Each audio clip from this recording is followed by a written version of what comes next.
Hello everyone, welcome to our channel.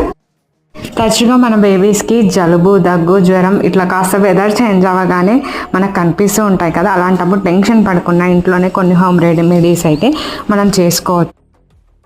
First మనం వామాకులను, తులసి ఆకులను నీట్గా క్లీన్ చేసేసుకొని వామాకులను 10 to 15 వరకు తీసుకోవచ్చు. 10 to 15 వామాకులను నేను ప్యాన్ మీద వేసి కాస్త వేడి చేశాను. నెక్స్ట్ వామాకులను, తులసాకులను ఒక మిక్సీలో వేసేసి కాస్త ఉప్పు, చిటికెడు ఉప్పు వేసి మిక్సీ చేసేస్తే మనకు బాగా రసం అనేది వస్తుంది. దానికోసం కొంచెం వాటర్ అయితే యాడ్ చేసుకోండి. ఇది మనము ఏజ్ని బట్టి ఎంత ఎంఎల్ వేయాలన్నది మనం చూసుకొని వేసేస్తే సరిపోతుంది. అలాగే డాక్టర్ని కూడా ఒకసారి